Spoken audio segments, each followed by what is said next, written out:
Morning Spirit. Selamat pagi, semangat pagi.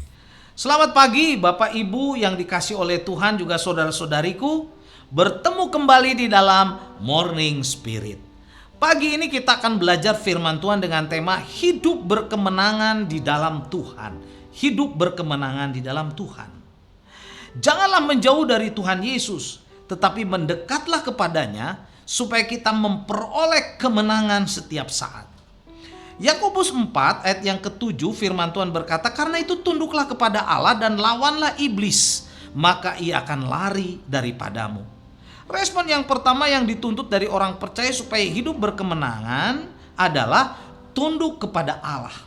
Kata tunduk, saudara, melukiskan tindakan sukarela. Ketundukan itu merupakan penyerahan kehendak seorang yang memimpin kepada ketaatan yang sungguh-sungguh.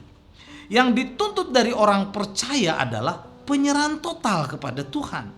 Dan ketundukan kita, saudara, tidak berarti kita pasif, tetapi harus aktif, yakni kita harus melawan iblis.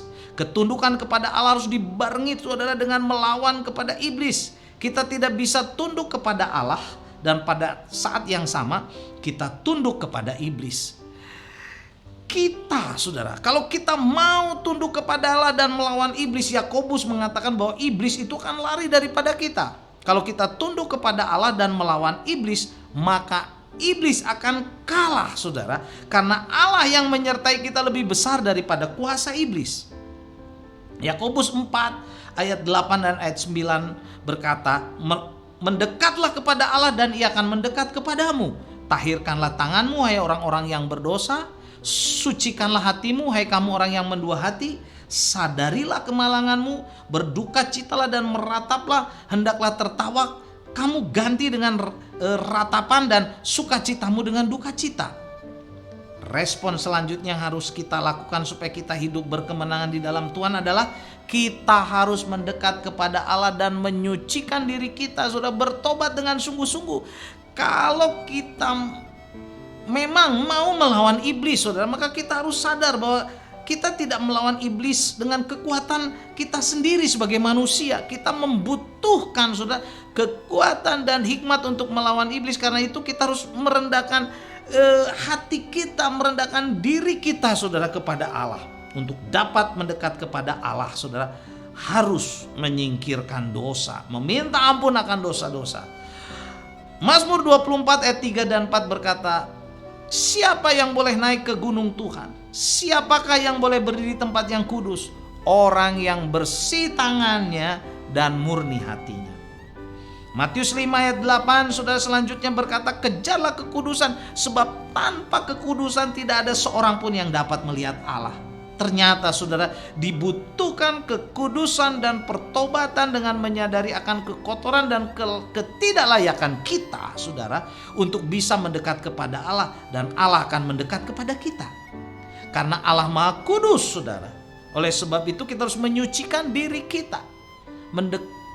Ingin mendekat kepada Allah, saudara, Allah akan mendekatkan diri kepada kita, tapi kita harus menyucikan diri kita. Jika Allah ada di pihak kita, saudara, jika Allah ada di pihak kita dan dekat dengan kita, sudah pasti, saudara, iblis tidak dapat berbuat apa-apa. Iblis akan lari, sudah, daripada kita. Yakobus 4 ayat 10 berkata, rendahkanlah dirimu di hadapan Tuhan dan ia akan meninggikan kamu. Respon selanjutnya yang harus ada dalam diri orang percaya supaya hidup berkemenangan di dalam Tuhan adalah merendahkan diri kita di hadapan Tuhan.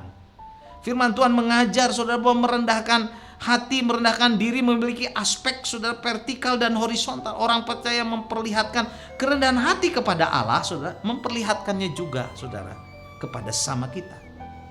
Filipi 2 ayat 3 dan 4 berkata, dengan tidak mencari kepentingan diri sendiri atau puji-pujian yang sia-sia, sebaliknya hendaklah dengan rendah hati yang seorang menganggap yang lain lebih utama daripada dirinya sendiri. Dan janganlah tiap-tiap orang hanya memperhatikan kepentingannya sendiri, tetapi kepentingan orang lain juga. Jadi saat kita tunduk kepada Allah dan melawan iblis, maka iblis akan lari daripada kita. tetapi kita juga harus mendekat kepada Allah, meninggalkan dosa-dosa dan bertobat sungguh-sungguh dan hidup dengan merendahkan diri kita di hadapan Tuhan dan sesama, saudara. Maka kita menjadi orang yang berkemenangan di dalam Tuhan. Roma 8 ayat 37 berkata, tapi dalam semuanya itu kita lebih daripada orang-orang yang menang. Oleh siapa? Oleh Dia, oleh Yesus yang mengasihi kita. Karena itu, saudara, mari kita merendahkan hati kita, diri kita di bawah tangan Tuhan yang kuat, supaya kita ditinggikan pada waktunya. Tinggalkan kesombongan, saudara. Tinggalkan dosa-dosa, supaya kita hidup berkemenangan di hadapan Tuhan. Dan saat kita melawan iblis, saudara, bersama dengan Tuhan, maka Dia akan lari daripada kita. Inilah, saudara, hidup berkemenangan di dalam Tuhan yang sejati. Amin. Mari kita berdoa. Terima kasih Tuhan untuk kebenaran firman-Mu. Kami mau hidup berkemenangan di dalam Tuhan. Tetapi kami juga harus mengakui dosa-dosa kami. Kami harus merendahkan hati kami, diri kami di bawah tangan Tuhan yang kuat. Supaya kami ditinggikan pada waktunya. Sehingga saat kami melawan iblis dengan kekuatan-Mu, iblis akan lari daripada kami. Terima kasih untuk kebenaran firman-Mu. Biarlah kami hidup berkemenangan bersama dengan Engkau. Dalam nama Yesus kami berdoa. Amin. Amin. Bapak, Ibu, dan saudara-saudariku yang dikasihi oleh Tuhan. Bila Bapak, Ibu, dan saudara-saudariku diberkati oleh Morning Spirit ini, silakan klik like dan subscribe. Tuhan Yesus memberkati. Sampai ketemu dalam Morning Spirit selanjutnya. Morning Spirit. Selamat pagi, semangat pagi.